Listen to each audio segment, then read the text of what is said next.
Hello everyone, आप सभी का बहुत बहुत स्वागत है मेरे चैनल लव स्टोरी टेलर पे। चलिए शुरू करते हैं। आई लव हिम वांगचन फैन फिक्शन, जो कि एक मॉडर्न फैन फिक्शन है। उसका नेक्स्ट पार्ट। विंग की परफॉर्मेंस बहुत अच्छी गई होती है और नेक्स्ट डे भी वो वांगजी की जगह परफॉर्मेंस देता है। उसकी वॉइस इतनी प्यारी होती है ना कि लोगों को विंग की वॉइस से बहुत प्यार हो गया था। लेकिन वो बैक स्टेज लंजा को 2 मिनट भी अकेला नहीं छोड़ता। लंजा का बहुत ख्याल रखता है, लंजा को खाने के लिए देता है, लंजा का बुखार मापता है, ठंडे पानी की पट्टियाँ करता है।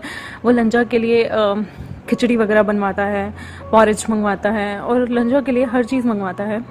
बहुत माइल्ड, नमकीन भी ज़्यादा ना हो, माइल्ड सी हो चीज़, ना ही मिर्ची वगैरह ज़्यादा हो। वो बहुत प्यार से ख्याल रखता है। और लंजा के रात में जो हैं हमारे पैर के तलवे होते हैं, उन्हें भी दबाया करता था ताकि वो जल्दी से जल्दी ठीक हो सके, रिकवर हो सके।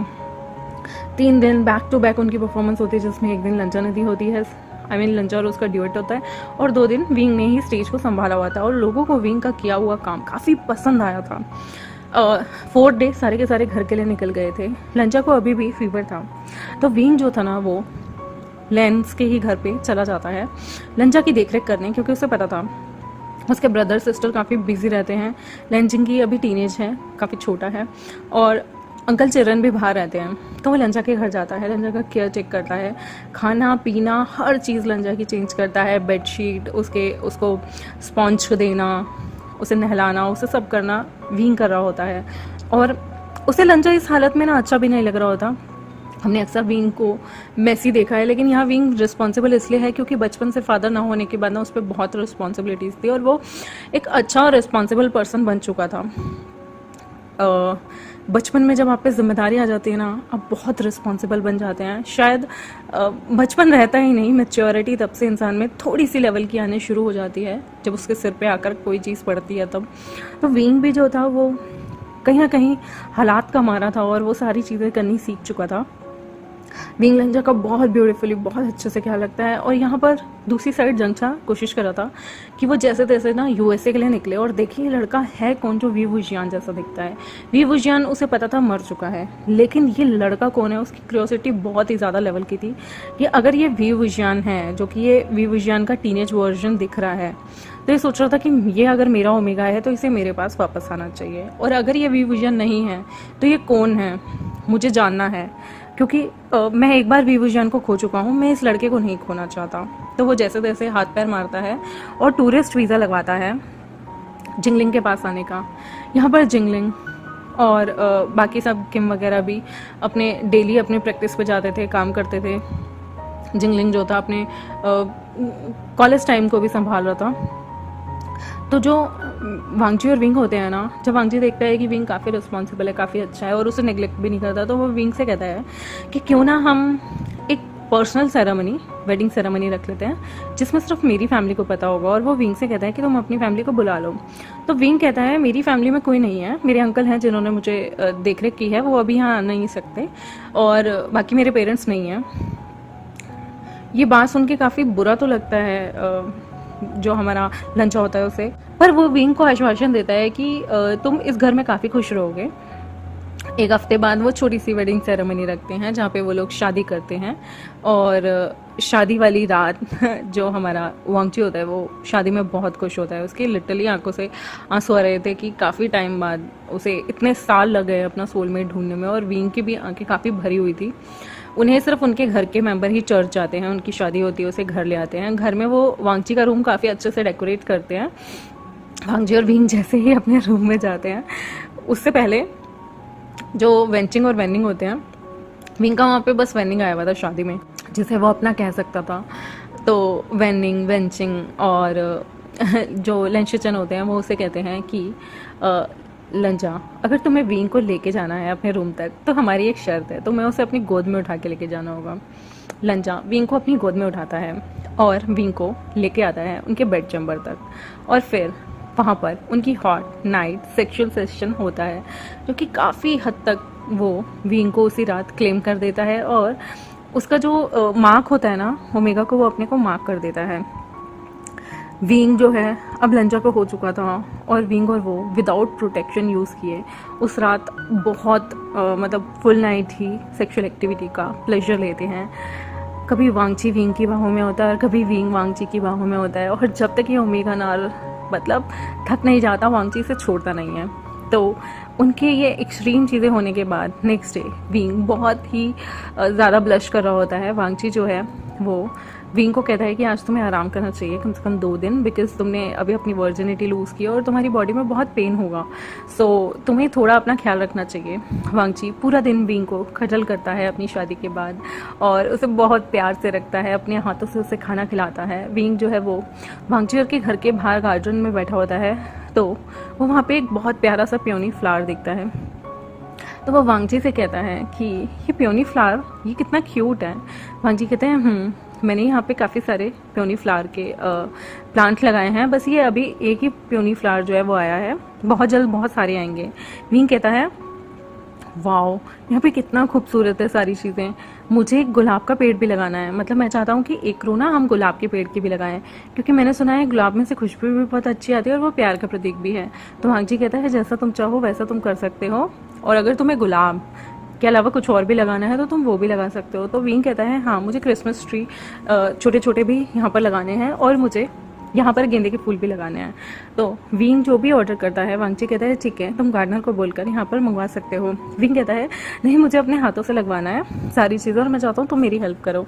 वांगची नोट कर देता है और कहता है बिल्कुल। वो अपनी अपनी चाय को वहाँ बैठे पी रहे होते हैं और बहुत इंजॉय कर रहे होते हैं। और विंग कहता है तुम्हें पता है आजी, मैंने कभी नहीं सोचा था कि मैं यहाँ आऊँगा, हम शादी करेंगे।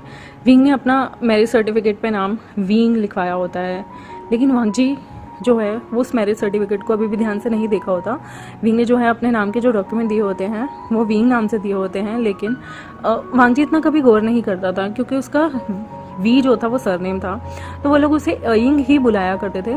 और जो विंग है ना वो आराम से वहाँ बैठा कहता है मैंने कभी नहीं सोचा था यहाँ आने से पहले कि मैं तुमसे मिलूंगा और हम सच में शादी कर लेंगे। मेरा ये ड्रीम था बचपन से तुमसे शादी करना, तो मेरे साथ रहना, और देखो मेरी टीनेज एज से जो मैंने ड्रीम देखा वो फुलफिल हो गया। वांगची के जो लैप होते हैं उस पर विंग ने जो है अपने पैर रखे होते हैं। वांगची उसके पैरों को धीरे धीरे मसाज दे रहा होता है, बहुत ही प्यारा सा टाइम होता है। वांगची कहता है विंग कल से हमें जो है अपने स्टूडियो जाना है और काम दोबारा शुरू करना है। विंग कहता है ऑब्वियसली मैं तो रेडी हूँ, बट क्या हमें वहाँ पर अनाउंस कर देना चाहिए कि अब हम कपल हैं, मतलब मैरिड कपल हैं? तो वांगची कहता है अभी नहीं, मैं चाहता हूँ कि पहले तुम एक बहुत अच्छा सा ब्रेक थ्रू मिल जाए जिसकी वजह से तुम एज अ लीड सिंगर भी कहीं गा पाओ। उसके बाद क्या होगा, एक बार तुम्हारी फैंडम बन जाएगा तो उसके बाद हमें ये अनाउंसमेंट करने में कोई दिक्कत नहीं होगी। विंग कहता है बट इससे मेरे को क्या फ़र्क पड़ता है, मेरे लिए तो तुम हो ना। तो वांगची कहता है नहीं, तब तक के लिए हमें सीक्रेटिव चीज़ें रखनी चाहिए। मैं चाहता हूँ मेरे विंग का भी काफ़ी अच्छा सा नाम हो, विंग को भी लोग जाने और विंग की फ़ैन फॉलोइंग भी अच्छी खासी हो। विंग जो है वो वांगची को इस चीज़ के लिए हाँ भर देता है, कोई बात नहीं। तो कुछ टाइम बाद जैसे ही वो लोग रेगुलर ऑफिस जाना शुरू कर देते हैं, एक दिन वहाँ पर जंक्षा आता है। इस वक्त विंग और वांगची की शादी को भी कम से कम 1 हफ्ता बीत चुका था। काफ़ी टाइम हो चुका था विंग को वांगची से मिले हुए, और वहाँ जंक्षा आता है। जंक्षा विंग को देखता ही रह जाता है। उसने जैसे ही विंग को देखता है उसमें उसे विभूषण की झलक दिखती है और वो बहुत ही ज़्यादा मतलब अपने आप को संभाल नहीं पाता। वो देखता है कैसे विंग जो है वो वांगची के साथ साथ ही घूम रहा है, हर जगह उसके साथ बैठ रहा है, उसके साथ खा रहा है।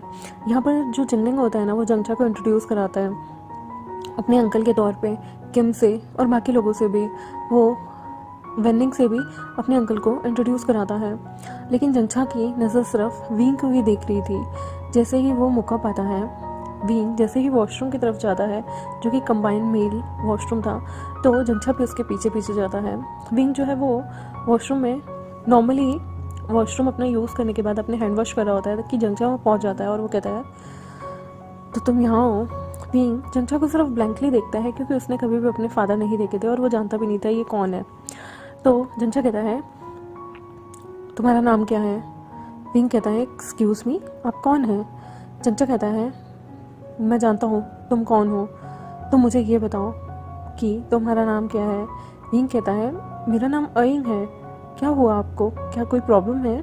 जंक्षा कहता है नहीं, मुझे सच सच बताओ तुम कौन हो, कहाँ से आए हो, और तुम यहाँ लन वांगची के साथ क्या कर रहे हो?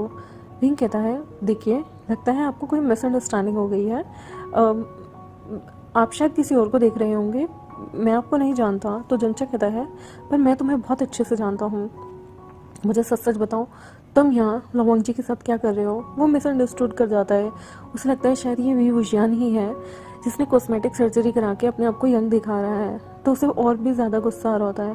वो विंग का हाथ बहुत ज़ोर से पकड़ता है और उसे अपनी तरफ खींच के स्ट्रेट बोलता है, मुझे सच सच बताओ तुम्हारा नाम क्या है।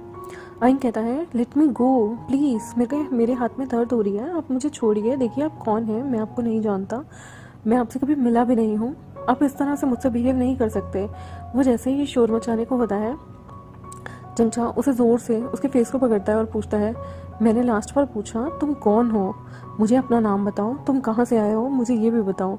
विंग कहता है, प्लीज़ मुझे लगता है आप कोई पेशेंट है, प्लीज़ यहाँ से जाइए, मुझे छोड़िए, मुझे हर्ट हो रहा है। तभी वहाँ पे वांगजी आ जाता है और वो जंचा को पीछे धकेल देता है और उसके बाद विंग को पकड़ लेता है और पूछता है, कौन है आप, यहाँ क्या कर रहे हैं।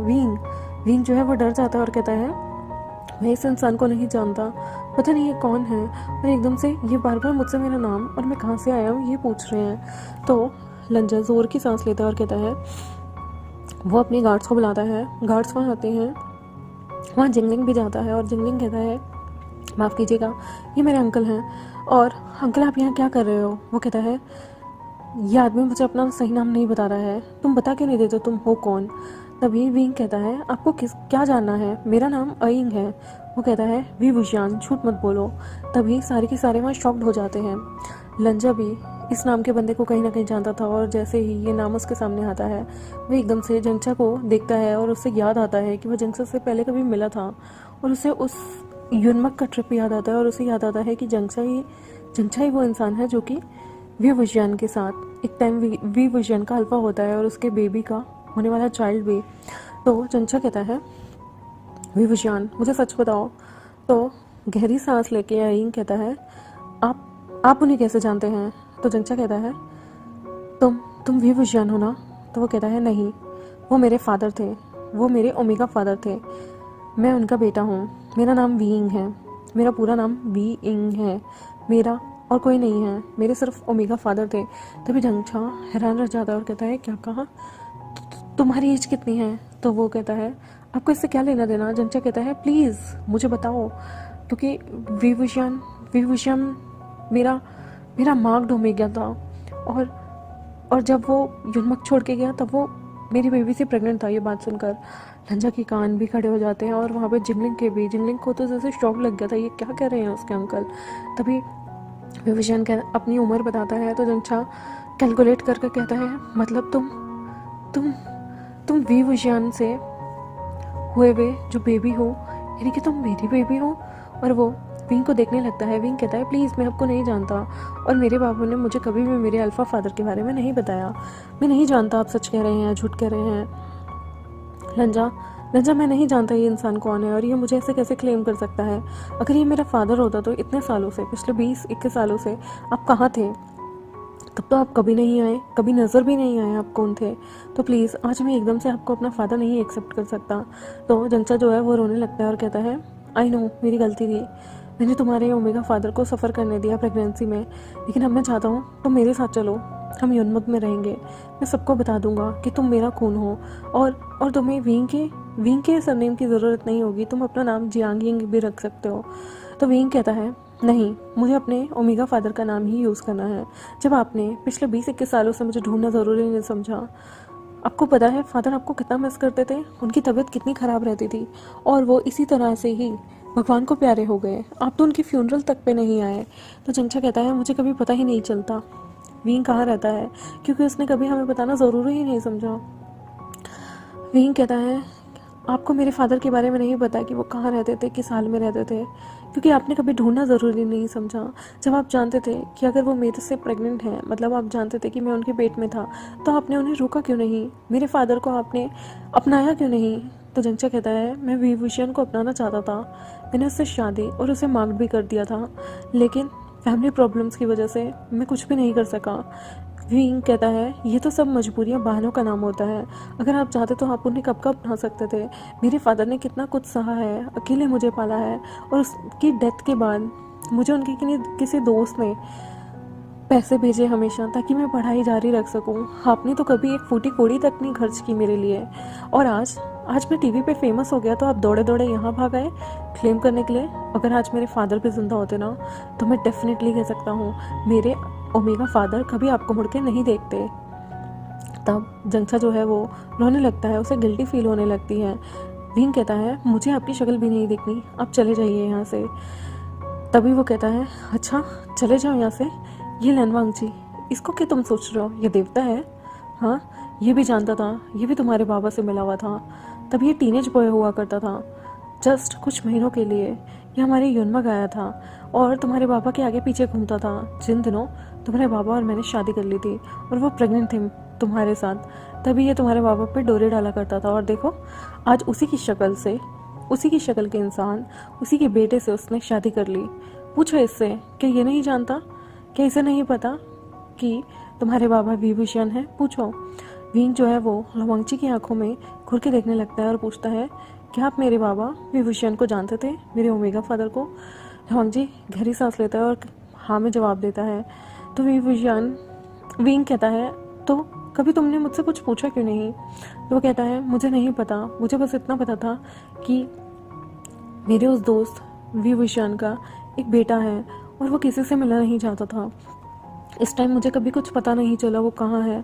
उसने मेरे कभी किसी मेल्स का रिप्लाई नहीं किया। मुझे गलती से एक बार न्यू सिंह की आईडी से ही पता चला था, लेकिन जब तक मुझे पता चला तब तक विभूषण इस दुनिया में नहीं रहा था। लेकिन उसके बेटे की पढ़ाई के लिए मैं अक्सर पैसे भेज दिया करता था। मैंने न्यू सिंह को कहा था कि कभी भी वो विभूषण के बेटे के बारे बेटे को ना बताए कि उसकी पढ़ाई के पैसे मैं भेजता हूँ। विंग वहाँ रोने लगता है और कहता है वो बेटा मैं था, यानी कि तुम मेरी पढ़ाई का खर्चा उठा रहे थे और मुझे ये बात पता भी नहीं थी। मैं सोचता था कि जब भी मैं उस इंसान से मिलूंगा जिसने मेरे लिए इतना कुछ किया, तुम्हें पता है मैं सोचता था मैं उसे कैसे धन्यवाद करूंगा, लेकिन वो तुम ही थे। क्या अजीब किस्मत है ना। मेरे खुद के फादर ने कभी भी मेरे लिए इतना कुछ नहीं किया। और लंजा, तुम मेरे हस्बैंड होकर न जाने कब से तुम मेरे लिए सब कुछ कर रहे थे। और सोचो हमें तो पता भी नहीं कि तुम वो अल्फा हो और तुम मेरे आगे चल के हस्बैंड बनोगे। ये तुम्हें पता भी नहीं था तुम्हारी ओमेगा वाइफ मैं ही हूँ जिसके लिए तुमने पैसा भेजा। स्ट्रेंज, देखो तुमने मेरे लिए इतना किया और किस्मत ने हमें मिला दिया।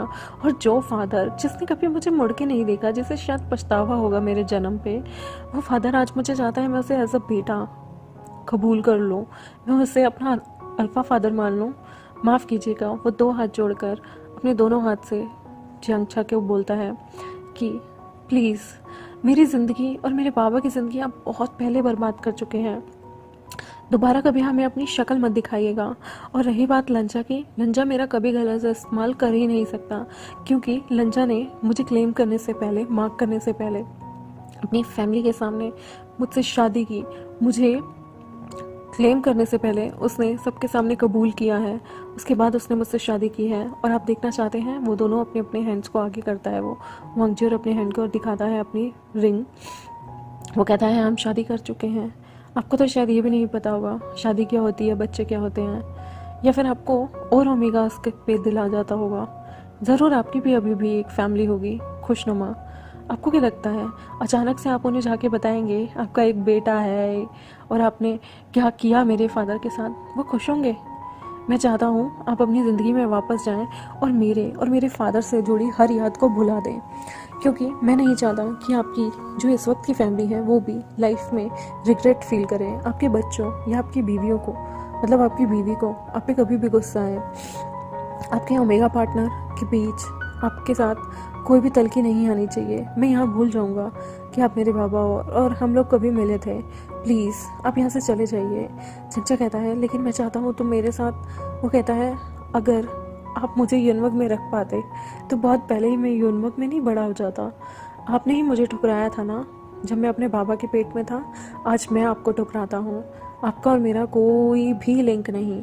हम ब्लड लाइन से ज़रूर कनेक्टेड हैं, लेकिन हमारे बीच कोई रिश्ता नहीं। मेरे एक ही बाबा थे, वो थे विभूषण, और वो ही रहेंगे। तो प्लीज़ दोबारा लाइफ में कभी मुझसे टकरा जाएं तो मुझे देखिएगा भी मत।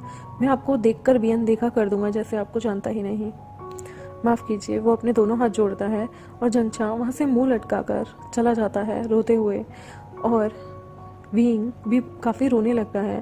तभी लवांगची उसे पीछे से हक करता है, कंसोल करता है और उसके फेस को अपनी चेस्ट में भरी करके उसे कंसोल करता है। और यहाँ ब्यूटीफुल सी एक एपिसोड का एंड होता है। आई होप अगला एपिसोड में जल्दी लेके आऊँ। और गाइस डोंट वरी, मैं फिट एंड फाइन थी, बस मैं काइंड पोर्श जो नॉवल है उसे पढ़ने में काफ़ी बिजी थी और मुझे ऐसा लग रहा था कि मुझे उसे टाइम देना चाहिए। तो मैं एक वेंशन का नॉवल था और एक काइंड पोर्श था जिसे पढ़ रही थी। और आई गेस जब मैं पढ़ती हूँ तो मैं बस पढ़ाई में फोकस रखती हूँ। आई होप आपको आज की स्टोरी लाइन अच्छी लगी हो। मेरे चैनल को सब्सक्राइब कर दे, वीडियोज़ को लाइक कर दे, बेल आइकन को प्रेस कर दे। Thank you very much, bye.